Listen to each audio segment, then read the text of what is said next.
Ассалаумағалейкум халайық. Осы Аралтөбе туралы тағы бір қызықты дерек айтып берейін. Бұл жерде өмір сүретін реликтік шағалалар бар. Қазір әлемде бұл реликтік шағалалар мүлдем жоғалып азайып кеткен. Олардың екі-ақ бағытта болады. Олар Индия, Үндістанның кішкентай көлшігінде мекен етеді. Сәуір айында осы Алакөлге ұшып келіп, Аралтөбеде өмір сүреді екен. Тамыз айына дейін және тек қана осы қасиетті Аралтөбе маңында ғана олар жұмыртқалайды екен. Бір қызығы, бұны ең бірінші 1969 жылы зерттеген орнитолог ғалым Ернар Әуезов, Мұхтар Әуезовтың баласы. Ол 2 жылдай осымен айналыса отырып, оны зерттеп, баяндамаларын жазып, Оксфорд, Кембридж университетінде оқып, әлемді таң қалдырған екен. Ол жердегі ақштың профессоры Ернарды мистер Шағала деп атап кетсе, ал сол жердегі тағы бір ғалымдар ол кәдімгі Маугли деп атапты Ернар Әуезовті.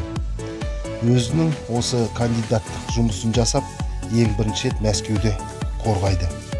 Міне қызығы. Бұл шағалалардың бір кереметтігі сонау динозавр заманынан келе жатыр дейді. Сол себептен реликтік шағала деп аталуында осы.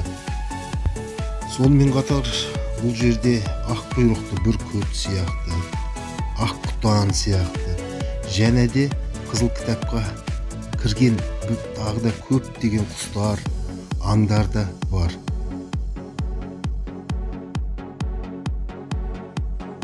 Ернар Әуезовтың арқасында бұл жер қызыл кітапқа еніп, бұл жердің құстарды, балығы да, аңдарды, сонымен қатар әлемдік табиғи қорыққа айналды.